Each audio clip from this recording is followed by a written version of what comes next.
গত এক সপ্তাহের ব্যবধানে রাজবাড়ীতে বেড়েছে পেঁয়াজের দাম। কেজিতে 15 টাকা বেড়ে বিক্রি হচ্ছে 50 টাকা দরে। এদিকে দাম নিয়ে ক্রেতারা অসন্তুষ্টি হলেও খুশি চাষিরা। তারা জানান পেঁয়াজ চাষে প্রচুর খরচ হলেও ন্যায্য দাম তারা পাচ্ছিল না।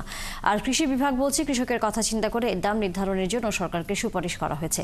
মেহেদী হাসানের তথ্যছবিতে বিস্তারিত। এক সপ্তাহ আগেও রাজবাড়ীতে পেঁয়াজ বিক্রি হয়েছে 30 থেকে 35 টাকা কেজি দরে।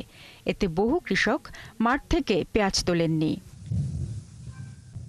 কিন্তু হঠাৎ করে 15 টাকা দাম বেড়ে বাজারে বিক্রি হচ্ছে 50 টাকা কেজিতে। এতে খুশি পেঁয়াজ চাষি, হাটে বিক্রির জন্য পেঁয়াজ আনছেন তারা। 2000 টাকা করে যদি থাকে তাহলে মোটামুটি কৃষক আর কি বাঁচবে। সরকারের কাছে আবেদন বাইরেতে পিস না আনে। এখন যে বাজার চলছে এরকম চলবার মানুষ বাঁচবি, এরকম থালিবারাই আমার করে মনে করেন যে যাই একটু পোষাবে। কৃষকরা জানান সার, কীটনাশক ও শ্রমিকের মজুরি বেশি হওয়ায় পেঁয়াজ চাষে খরচ পড়ে বেশি।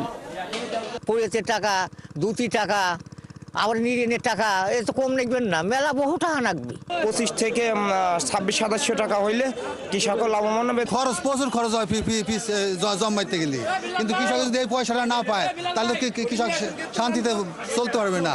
ব্যবসায়ীরা জানান দাম বাড়ায় পেঁয়াজের সরবরাহ বেড়েছে।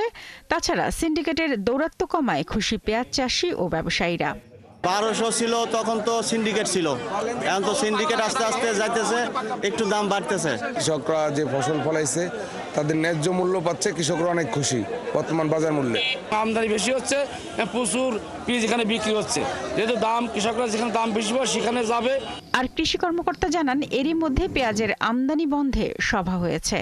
সভায় পেঁয়াজের একটি নির্দিষ্ট মূল্য নির্ধারণ করার জন্য সরকারের কাছে সুপারিশ করা হয়। আমরা সরকারকে বলেছি যে পেঁয়াজের একটা নির্দিষ্ট দাম থাকা দরকার। আমরা সরকারকে প্রতি কেজিতে কত টাকা খরচ হয় সেটাও বলেছি। হয়তোবা সরকার উদ্যোগ নিয়েছে, আমরা এটা পজিটিভলি নিয়েছি। সরকার সারা বাংলাদেশে পেঁয়াজের একটা ভালো দর কৃষক পাবে। কৃষি সম্প্রসারণ অধিদপ্তরের তথ্য মতে জেলায় এবছর 37,283 হেক্টর জমিতে পেঁয়াজের আবাদ হয়েছে। এই বাজারটা যদি থাকে। শারমিন স্বপ্না, 71।